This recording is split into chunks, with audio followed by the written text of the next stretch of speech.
السلام علیکم ورحمۃ اللہ وبرکاتہ۔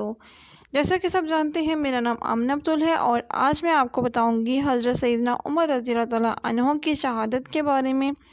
حضرت سیدنا عمر فاروق رضی اللہ تعالیٰ عنہ کی شہادت کیسے ہوئی اور کس شخص نے حضرت سیدنا عمر فاروق رضی اللہ تعالیٰ عنہ کو شہید کیا، یہ ساری تفصیل اس ویڈیو میں آپ کو میں بتاؤں گی۔ ویڈیو سٹارٹ کرنے سے پہلے اتنا کہوں گی، اگر آپ نے میرا چینل سبسکرائب نہیں کیا تو سبسکرائب کرنا مت بھولیے گا۔ خواتین و حضرات، سیدنا عمر فاروق رضی اللہ تعالیٰ عنہ دعا کیا کرتے تھے کہ اے اللہ، مجھے اپنی راہ میں شہادت نصیب فرما، مجھے اپنے رسول کے شہر میں موت دے۔ خلافت کے 11ویں سال اللہ تعالیٰ نے ان کی یہ دونوں دعا قبول فرمائی۔ خواتین و حضرات، ذوالحجہ 23 سنی ہجری میں حج کے لیے مکہ گئے۔ آپ جب حجر اسود کو بوسہ دیتے تو کہتے تھے کہ اے حجر اسود، میں جانتا ہوں تو ایک پتھر ہے، تو نہ نفع دے سکتا ہے نہ نقصان۔ اگر میں نے رسول اللہ صلی اللہ علیہ وآلہ وسلم کو تیرا بوسہ لیتے ہوئے نہ دیکھا ہوتا تو میں تیرا بوسہ نہ لیتا۔ یہ سیدنا عمر فاروق رضی اللہ تعالیٰ عنہ کی توحید کا کمال نمونہ ہے۔ خواتین و حضرات، حج سے فارغ ہو کر اس ماہ کی آخری تاریخوں میں واپس لوٹے۔ جمعے کے دن مسجد میں خطبہ دیا جو بہت طویل تھا۔ اس میں لوگوں کو بہت نصیحتیں کی۔ اس خطبے میں اپنے ایک خواب کا ذکر کیا اور فرمایا، میں سمجھتا ہوں میری موت کا وقت آ پہنچا ہے۔ اس کے ساتھ ہی خلافت کے بارے میں کچھ ایسی باتیں بیان کی جن سے معلوم ہوا کہ آئندہ ہونے والے خلیفہ کے بارے میں پریشان ہیں۔ خواتین و حضرات، مدینہ میں مغیرہ بن شعبہ کا ایک غلام تھا۔ یہ ایرانی تھا، اچھا کاریگر تھا۔ اس کا نام ابو لولو فیروز تھا۔ ایک دن سیدنا عمر فاروق رضی اللہ تعالیٰ عنہ سے شکایت کی کہ میں دن بھر کام کر کے جو کچھ کماتا ہوں، میرا آقا اس میں سے بہت زیادہ رقم لے لیتا ہے، اس میں کمی کرا دے۔ سیدنا عمر فاروق رضی اللہ تعالیٰ عنہ نے پوچھا، تم کون سا کام جانتے ہو؟ اس نے کہا، میں لوہار بھی ہوں، بڑھئی بھی ہوں۔ سیدنا عمر فاروق رضی اللہ تعالیٰ عنہ نے دریافت کیا، تمہارا آقا تم سے روزانہ کتنی رقم لیتا ہے؟ اس نے کہا، 2 درہم روزانہ۔ اس پر سیدنا عمر فاروق رضی اللہ تعالیٰ عنہ نے فرمایا، تم جو کام جانتے ہو اس کے مقابلے میں یہ رقم تو زیادہ معلوم نہیں ہوتی۔ اس پر ابو لولو فیروز ناراض ہو کر چلا گیا۔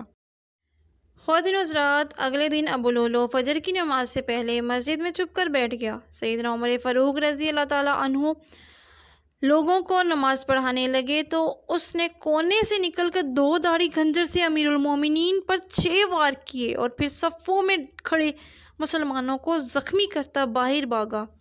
خواتین و حضرات، لیکن مسلمانوں نے پکڑ لیا اس پر، اس نے وہی خنجر اپنے پیٹ میں مار لیا اور مر گیا۔ خواتین و حضرات، ادھر امیر المومنین شدید زخمی ہو گئے۔ انہوں نے عبد الرحمن بن عوف کا ہاتھ پکڑ کر اپنی جگہ پر کھڑا کر دیا، خود زمین پر گر پڑے۔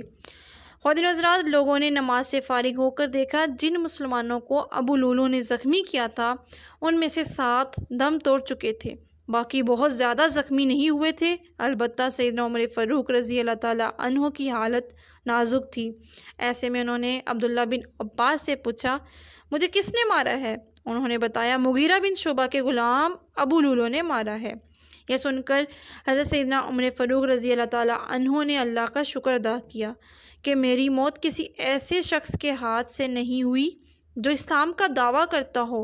لوگ حضرت سیدنا عمر فاروق رضی اللہ تعالیٰ عنہ کو اٹھا کر گھر لائے، دودھ پلایا گیا تو وہ زخموں کے راستے سے باہر آ گیا۔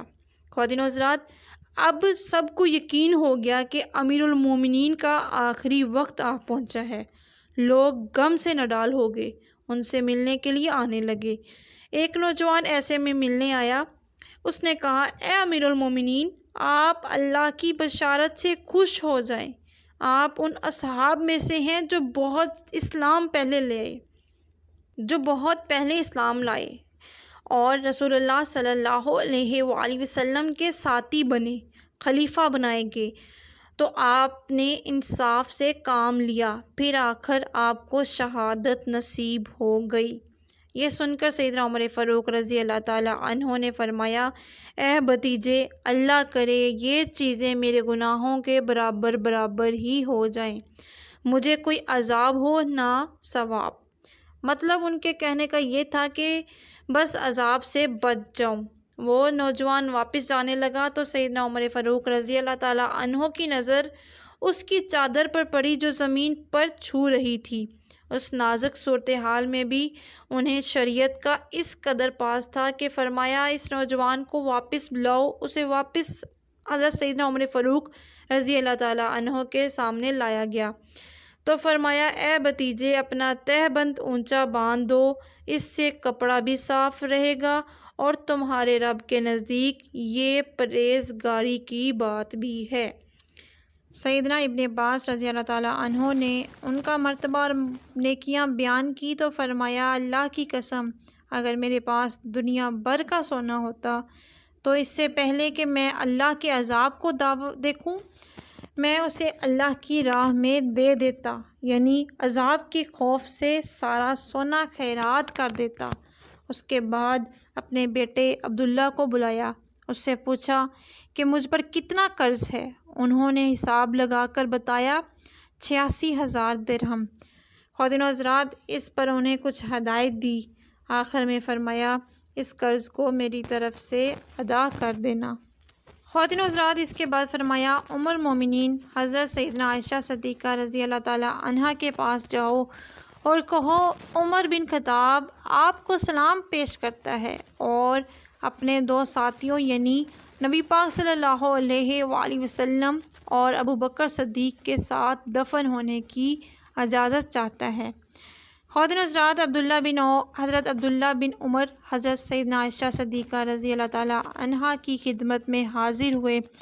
وہ اس وقت سیدنا عمر رضی اللہ تعالیٰ عنہ کے صدمے میں رو رہی تھیں۔ ان کا پیغام سن کر فرمایا، یہ جگہ میں نے اپنی قبر کے لیے رکھی تھی، لیکن اپنے آپ پر عمر کو ترجیح دیتی ہوں۔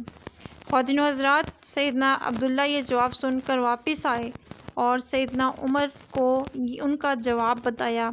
آپ نے اللہ کا شکر ادا کیا اور پھر فرمایا، میں مر جاؤں تو میرا جنازہ اٹھا کر وہاں لے جانا اور انہیں سلام کر کے ایک بار پھر عرض کرنا، عمر بن خطاب اجازت طلب کرتا ہے، اگر اجازت دے دی تو مجھے اندر لے جا کر دفن کر دینا، اور اگر انکار کر دیں تو عام مسلمانوں کے قبرستان میں دفن کر دینا۔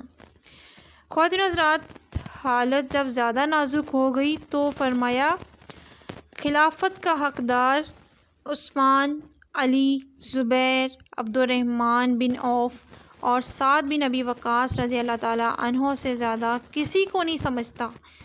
خواتین حضرات، رسول اللہ صلی اللہ علیہ وآلہ وسلم بھی وفات تک ان سے خوش تھے۔ ان میں سے جسے خلیفہ چن لیا جائے تو اس کی اطاعت کرنا، پھر اپنے بعد ہونے والے خلیفہ کو وصیت کی کہ مہاجرین اور انصار سے اچھا سلوک کرنا، جو لوگ ہماری پناہ میں آ گئے ان کی جانوں اور مالوں کی حفاظت کرنا، ان سے کیے ہوئے ہر عہد کو پورا کرنا۔ آپ 27 ذوالحج 23 سنہ ہجری کو زخمی ہوئے۔ 3 دن بعد 1 محرم 24 ہجری کو وفات پائی۔ شہادت کے درجے پر فائز ہوئے۔ اس وقت عمر 63 سال تھی۔ خواتین و حضرات، جنازہ چارپی پر رکھا گیا تو چاروں طرف لوگ جمع ہو گئے۔ سیدنا علی رضی اللہ تعالیٰ عنہ آئے تو فرمایا، اللہ آپ پر رحم فرمائے، آپ نے کوئی ایسا شخص چھوڑا کہ اللہ کے سامنے جانے کے لیے مجھے اس کے عمل آپ کے عمل سے زیادہ پسند ہوں۔ اللہ کی قسم، مجھے امید تھی کہ اللہ آپ کو اور آپ کے 2 ساتھیوں کے ساتھ رکھے گا، اس لیے میں اکثر رسول اللہ صلی اللہ علیہ وآلہ وسلم کو اس طرح فرماتے ہوئے سنا کرتا تھا کہ میں گیا اور ابو بکر و عمر گئے، میں داخل ہوا اور ابو بکر و عمر داخل ہوئے، میں نکلا اور ابو بکر و عمر نکلے، جنازہ حضرت شعیب رضی اللہ تعالیٰ عنہ نے پڑھایا۔ حضرت علی رضی اللہ تعالیٰ عنہ، حضرت عثمان غنی، سعد بن ابی وقاص اور حضرت عبد الرحمن بن عوف نے قبر میں میت کو اتارا۔ اسلام کے اس بہت بڑے فرزند کو ہمیشہ کے لیے رسول اللہ صلی اللہ علیہ وآلہ وسلم اور سیدنا ابو بکر صدیق رضی اللہ تعالیٰ عنہ کا ساتھ وسیع ہو گیا۔ اللہ تعالیٰ سیدنا عمر رضی اللہ تعالیٰ عنہ پر رحمت فرمائے اور ان کے درجات بلند فرمائے، آمین، اور ان کے صدقے ہماری بھی مغفرت فرمائے۔ خواتین حضرات، آخر میں اتنا کہوں گی، اگر آپ کو میری ویڈیو اچھی لگی لائک شیئر کمنٹ ضرور کریے گا، مجھے اور میرے والدین کو دعاؤں میں یاد رکھیے گا۔ جزاک اللہ خیرہ۔